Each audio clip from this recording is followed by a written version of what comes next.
Newsfirst, Newsline with Faraz Shaukat Ali. And a very good evening to you. This is Newsline Zoom.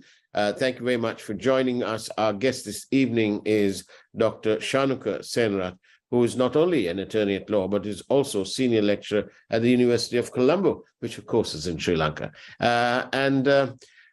Just on a personal note, before we start, I'd like to say this, that for regular viewers, you will notice that I'm not wearing my straps, and that is my very own personal protest against the rising cost of living and the extortionate increase in the electricity prices, which I'm sure the people of Sri Lanka will agree that it is simply unfair and absolutely extortionate, given the economic crisis that this country is going through.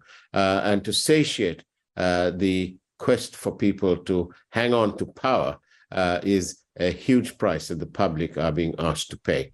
On that note, so that's my own personal protest. Dr. Shanuka Senarath, thank you very much for joining us here in Newsline. Thank you, Faraz. Now then, yes, thank you. Now then, Dr. Shanuka, tell me, why on earth does this government believe that they have the right to merely tax their way out of trouble? I mean, the people don't have enough money to start with. I would start it with this way. So if you look at the fuel increase, I would rather see that as another indirect tax from the community, because people are already suffering from skyrocketing inflation, huge taxes, and depreciation of the rupee. And on top of that, from yesterday onwards, we had a huge hike in fuel prices, in electricity prices as well. So if you look at the hike, it's for those who are consuming less than 60 units of electricity. The hike is around 265% increase from what they already have. Now, again, 265% for people consuming less than 60 units. That's right. That's right. So that is more than double of what they are paying at the moment. So it's almost 3 times of what they are paying at the moment. And we are talking about those who are consuming less than 60 units of electricity. Like if you go back to the government's policy on giving of reconstructing Samurdhi allowances, the government has considered those who are consuming less than 90 units of electricity as poor. It's a dummy variable to find out poor people as poor people who are eligible for Samurdhi allowance. So that's what the government came up with few weeks ago. And now suddenly, for the same cluster of community, the government has given a 265% increase for the electricity they are consuming. So that is a huge increase on top of all the economic hardship we are going through. So if I may go beyond, I would take you to some global data. If you look at the prices in the global context, when Russia started invading Ukraine, the oil prices went to a barrel of oil has hiked into $130 per barrel. So that is the peak it reached. And now it's somewhere around $80 a barrel. So if you convert this into all the prices and everything and convert it to how much would it cost for a liter of petrol in Sri Lanka, it will be well below 200 rupees per liter of petrol. So those are the statistics. If you look at the diesel prices, it will be less than 275 rupees a liter. Now, if you look at the actual prices that is in the market, it's almost double of it. Like a liter of petrol is around 400 rupees. It is 400, which should be less than 200. So see the amount of tax that is included in oil, in fuel. Now, again, if you look at to the deeper picture, if you go to the Electricity Board and the Ceylon Petroleum Corporation, now these two entities are also provided fuel based on these prices. So they're not subsidized. So the Treasury of Sri Lanka is imposing the same tax on fuel that is being given to the Ceylon Electricity Board and to the Ceylon Petroleum Corporation. So as a result, the prices of electricity is skyrocketing. That is one good reason why the prices of electricity has increased this much. Now, if you look at the past 2 years, the amount of tax that the Electricity Board and the CPETCO has paid to the government is twice the size of the loss they have made. If you heard me correct, they have made a loss. That's what the government was saying all the time. CPETCO and the CEB are making losses. And the tax they have paid to the Treasury is twice the size of the loss they have made. So imagine the amount of prices, amount of taxes that are imposed on fuel. So that is one good technical reason why the prices are in such a hike. The other good reason, I would say, if you look at the structure of the Electricity Board and the CPETCO, there is a lot of discussion on their inefficiencies, like financial inefficiencies, their technical inefficiencies, corruption and wastage incorporated with these two entities. Now, we heard how many employees are just being employed for the sake of political reasons in these entities. So, and their price and their salaries, which are like nowhere near to what an average professional in this country would draw. Now, given these inefficiencies, wastage, and possible corruption in these two entities, now the final price of electricity does not reflect the global prices by any chance. So they are not reflecting the global oil prices or the actual costs that are included in producing a unit of electricity, but they are reflecting the inefficiencies, wastage, corruption, technical inefficiencies, everything. Taxes are reflected in the current electricity prices. So that is how I would conclude the prices, which are in any means, as an economist, this is devastating to the economy. We'll go to the economic consequences of these price hikes in our discussion. This is devastating. This is a deadly blow on our economy. But I want to ask you this: if you now put on your legal hat, you put on your economic hat previously now, but if you use your legal hat into this, we've had the Supreme Court, I think, who didn't take any umbrage really on the increase in prices, which I suppose the Supreme Court only interprets the law really, and if you need to increase prices, you increase prices, and can't get involved in policy and so on, unless of course it's some sort of patently damaging to the people's interests and so on.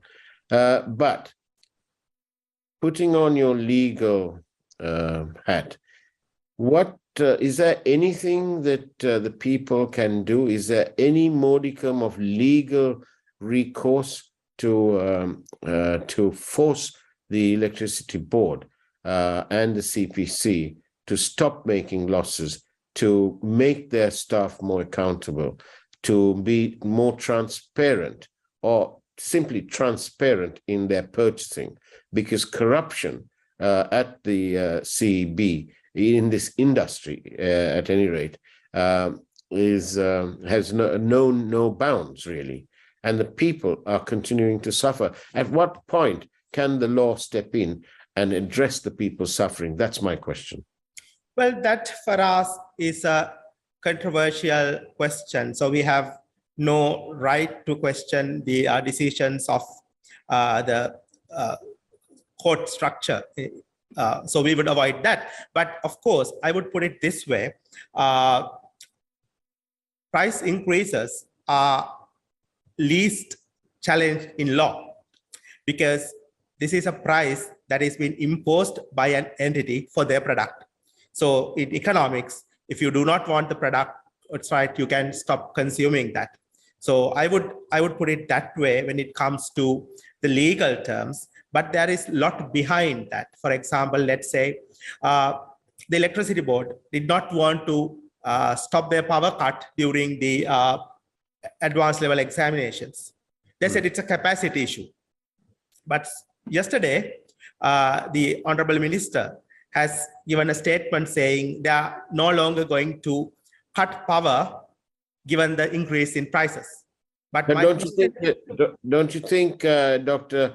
Senarath, that these are mere words just to get over the same thing, and there's no basis, there's no integrity. The people don't believe them somehow. Exactly. I, for one, don't believe them. I don't believe either. As in, it was according to the minister, it was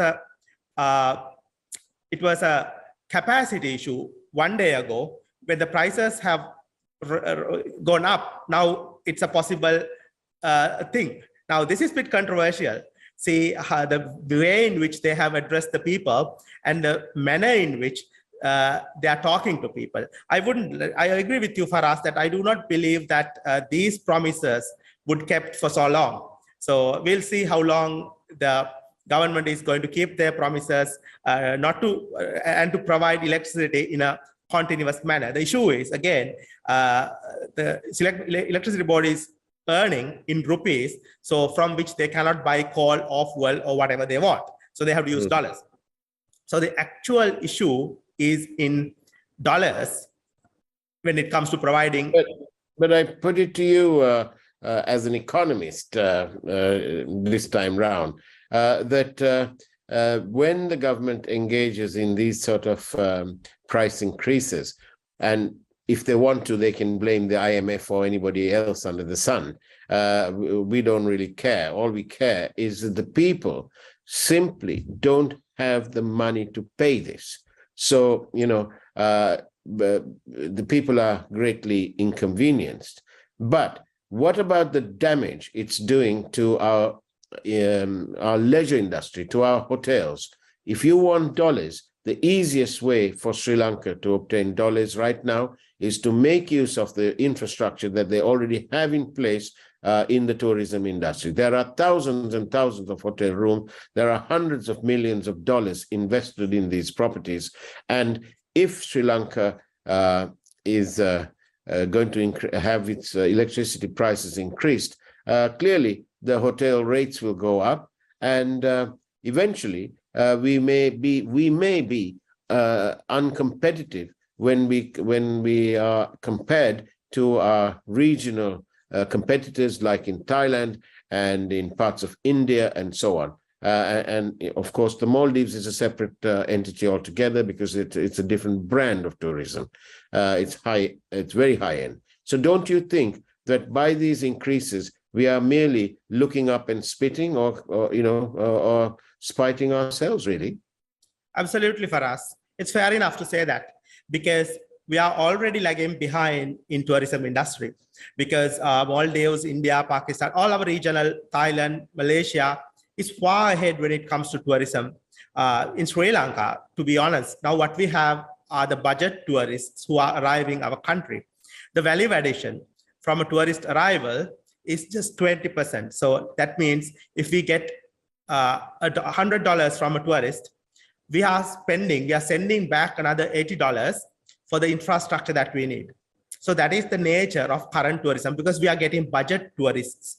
And I hesitate to use the word budget, but that is the reality. Look at the rest of the world. For example, when you look at Dubai, Thailand, Malaysia, their value addition in tourism is quite high, because the cluster of tourism they are promoting is far ahead than ours. So we are looking in. All right. And on that note, let's go for a quick break and take a peek at this evening's headline news from that wonderful primetime news team at News First. We'll see you on the other side of the break with Dr. Shanuka Senarath.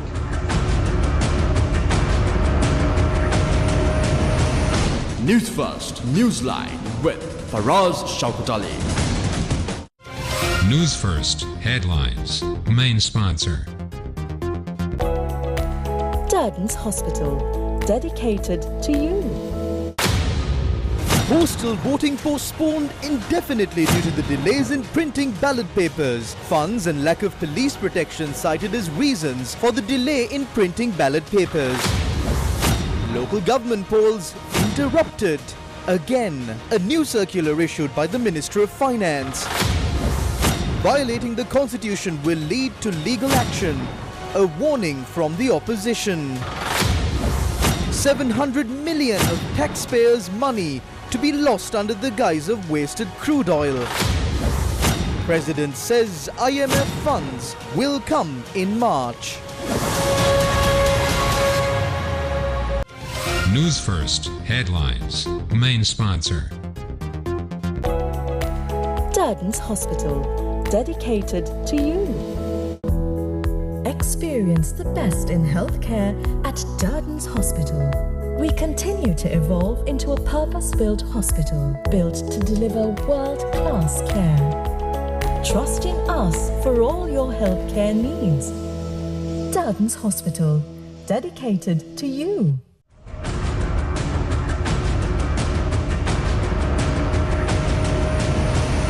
Newsfirst Newsline with Shanuka Senarath. And very good evening to you again. This is Newsline Zoom. After our break, our guest today is Dr. Shanuka Senarath, who is, of course, apart from an attorney at law, he's also a senior lecturer at the University of Colombo in Sri Lanka. Welcome back, Dr. Senarath. Now then, we were talking about this. Why don't you carry on and expand a little bit? Yes, we were talking about the consequences of the price hike in our industries. So we were talking about tourism and the amount of value that is being added by tourist arrivals in modern Sri Lanka, because what we are talking about is some sort of budget tourism that what we are experiencing in Sri Lanka at the moment. So if you look at the other industries, now the biggest problem for us with the economy at the moment is the economy is shrinking.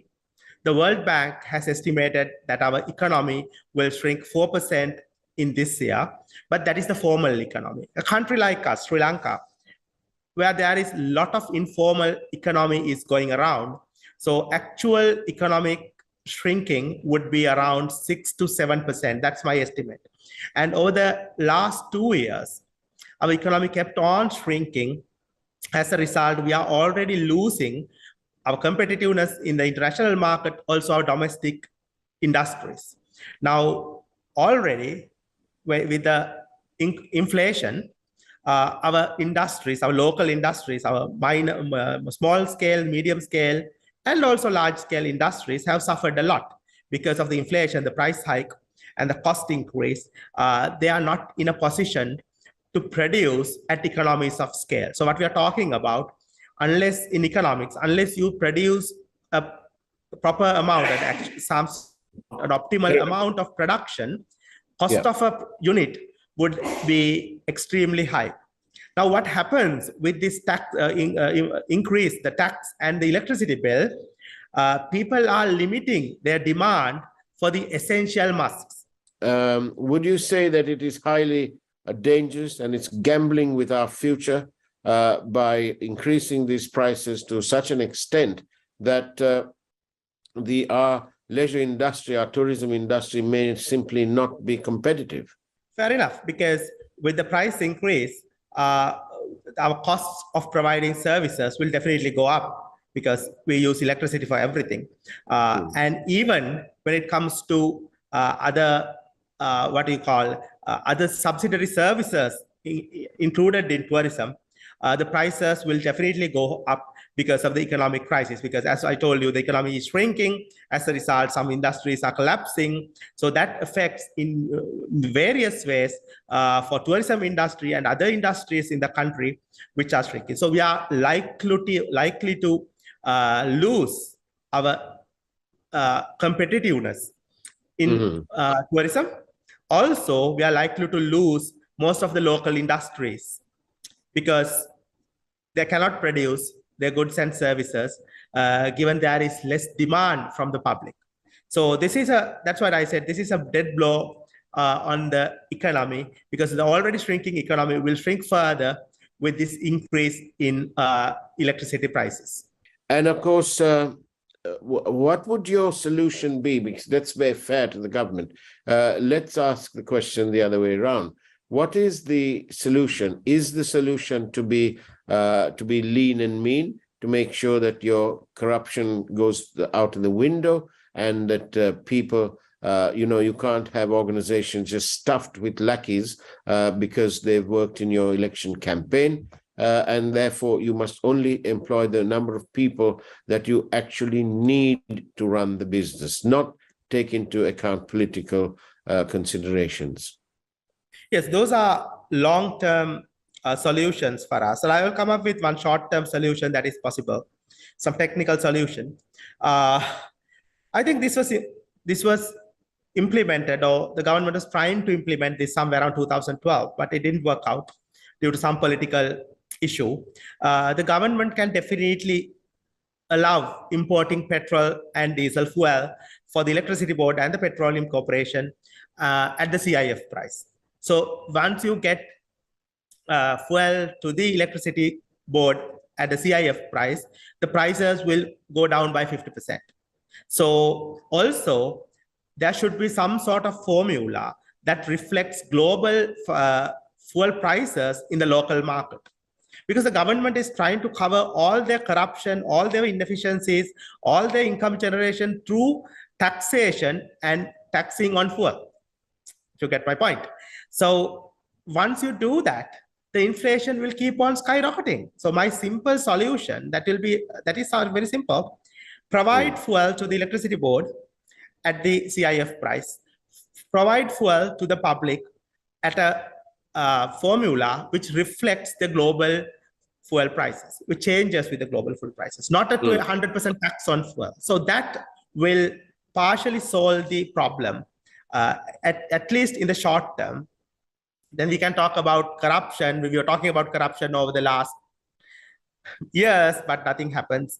A government, when it comes to the government policies with the IMF, they're happy to do everything, but not to talk about corruption. That's how I feel. The government is not talking about the clauses on corruption with the IMF, but they're talking about increase in prices. They are very much in agreement with increase in prices. They are very much in agreement with cost reflective prices, but they're not talking about keeping a full stop for corruption. So that is something fishy on the government side. In this context, about addressing corruption, don't you feel that the recent Supreme Court order, in terms of when the Supreme Court ordered the former president and various officials, including the IGP and the Defense Secretary at the time, to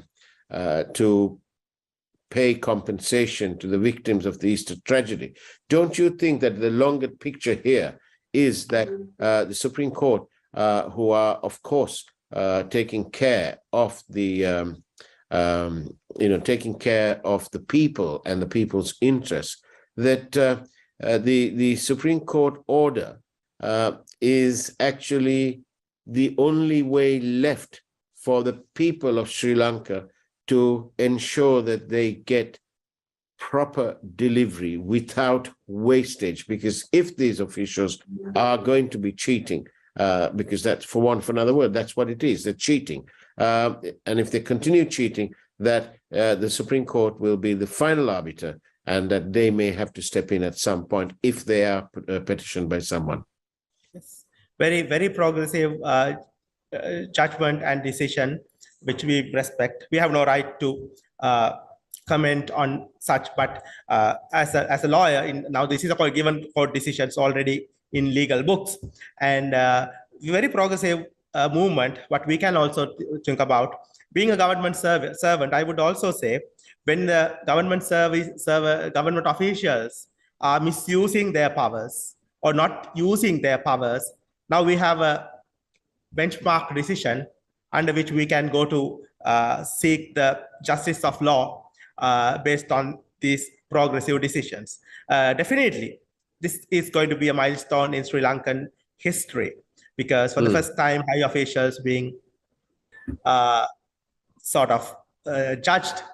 They're being held accountable, aren't they? accountable for their actions. And which is something already in law. Like when we are going for a human rights violation against a government official, we can always go with a delict case or a civil liability case against the particular government officer, which we should do in order to protect our rights. So this is a completely different arena, which we should be discussed separately, I believe. And I agree with you, Faraz.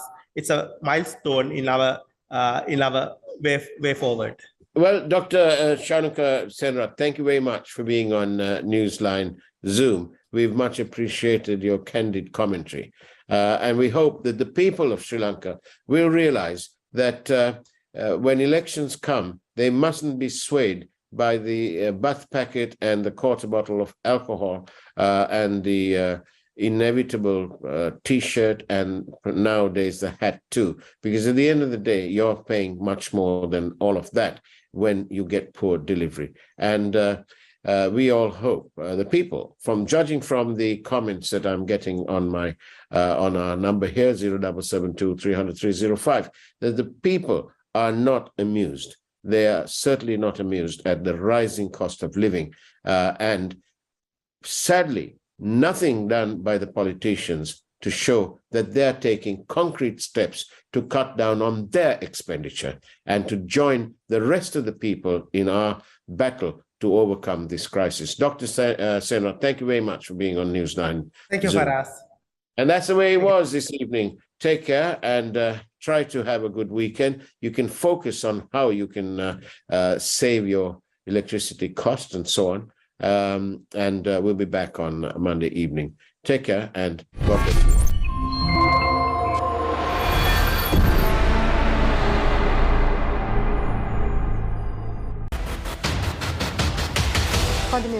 self image හැම කෙනාම තමන්ගේ වැඩේ හරියට කරා නම් අපි නැගිටිනවා. බරපතල චෝදනාවක් තියෙනවා දුම්රිය දෙපාර්තමේන්තුවේ අතිකාල සඳහා විශාල මුදලක්. පැහැදිලිවම ලංකාවේ අයිස් ප්‍රචලිත වුණා. ඒ කන්න දෙන බත් ටික ඒ පිගානට එන එක කඩින් හාල් කන කෙනාට තේරෙන්නේ නැහැ. කවි ආරම්භ වෙච්ච පොලිස් සංස්කෘතිය නෙමෙයි දැන් මේ වෙද්දි තියෙන්නේ. පුද්ගල පොලිසියට ආවට පස්සේ අපි යන්නේ ඕනද? සංචාරකයන්ට විකුණන්නේ ඔවුන්ගේ සිහින. චර දේවල් ලැබුණත් මදි. මට පෞද්ගලිකව දෙනවා නම් තපල් දෙපාර්තමේන්තුව මම දන්නවා ලාභ හොයන්න හැටි.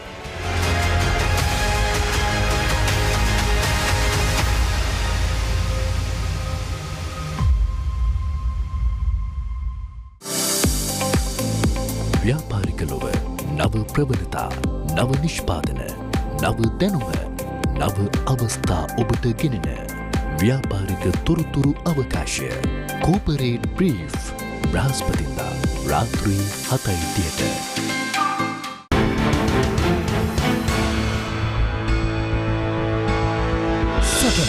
3.0 මේ හැමදාම මිනිස්සුන්ට වරදින තැන මේ රට ගැන හිතපු නායකයා හිටියේ එතන. දැන් ඔය හැම ජනාධිපතිවරයාටම අපිට නඩු කවරන්න පුළුවන්. කී පාරක් සම්ධානගත වුණාද? ඇත්තටම අර්බුද ඇති කරපු මිනිස්සු කවදාවත් අර්බුද වලට විසඳුම් දෙන්නේ නැහැ. ඉතලා 89 කාලේ හොඳ තරුණියෝ නේද මැරුණේ? එදා පාලනය කරපු පාලකයන් සියලු දෙනාම වග කියන්න ඕන. කලින් වෙච්ච වැරදි නොවෙන්නනේ ඊළඟ ආණ්ඩුවපත් කරගන්න.